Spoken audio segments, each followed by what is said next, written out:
www کە باواتای تۆڕی بەربڵاوی جیهان دێت هێمایەکە کە بۆ یەکەم جار بەر لە 25 ساڵ لەلایەن هاوڵاتی بەریتانی تیم بێرنێرسلی خرایەستە تۆڕی ئینتەرنێت.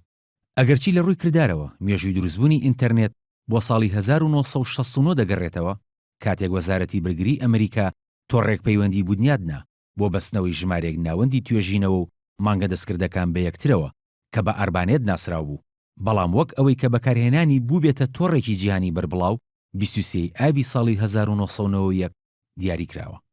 لە ئێستادا جیهان بەهۆی بەکارهێنانی ئینتەرنێتەوە بۆتە گوندێکی بچووک و نیوەی دانیشتوانی جیهان ئینتەرنێت بەکاردەهێن و نیوەی ئەوانش پێگەی کۆمەڵایەتی فەیسبووکیان هەیە.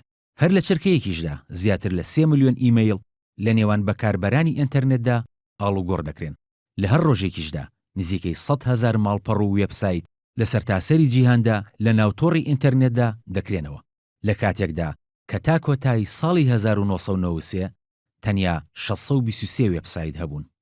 ئەوە جگەلەوەی ساڵانە لە ڕێگەی بەکارهێنانی ئینتەرنێتەوە بە بەهای زیاتر لە 2 تریلیۆن دۆلار کاڵاو کەلوپەل دەکردرێن. بەکارهێنانی تۆڕی ئینتەرنێت بە شێوەیەکی لێ هاتووە کە لە سەدا 6 دانیشتوانی سەرگۆی زەوی ئاڵوودەی بوون.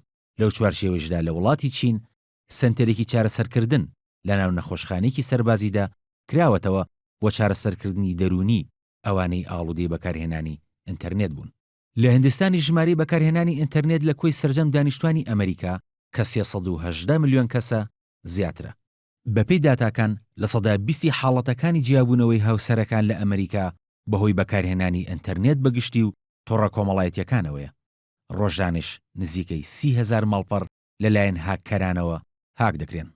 ئەوە لە کاتێکدایە کە بەکارهێنانی ئەو تەکنەلۆژیایە لەلایەن بەکاربەرانیەوە وەک یەک نییە و بەپێی ئامارەکان لە سەدا 22 چالاکیەکانی ئینتەرنێت بۆ پێگە کۆمەڵایەتیەکان و لە سەدا 21ش بۆ خوێندنەوە و لە سەدا 13ش بۆ گرتەی ڤیدیۆیی و دەنگ و لە سەدا 5ش بۆ بازاڕکردنی ئەلکترۆنی دابەشکراون.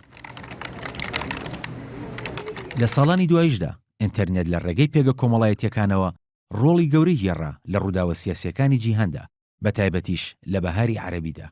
لە 15 تەموزی ڕابردووشدا کاتێک ڕەجەب تەیب ئەردۆغان سەرۆکۆماری تورکیا بە مۆبایلەکەی و لە ڕێگەی کەناڵێکەوە داوای لە هاوڵاتیانی تورکیا کرد دژ بە کودەتاچیەکان بوەستنەوە و بچنە شەقامەکانەوە، ڕۆڵی گەورەی لە شکستێنانی کودەتاکەدا گێڕا.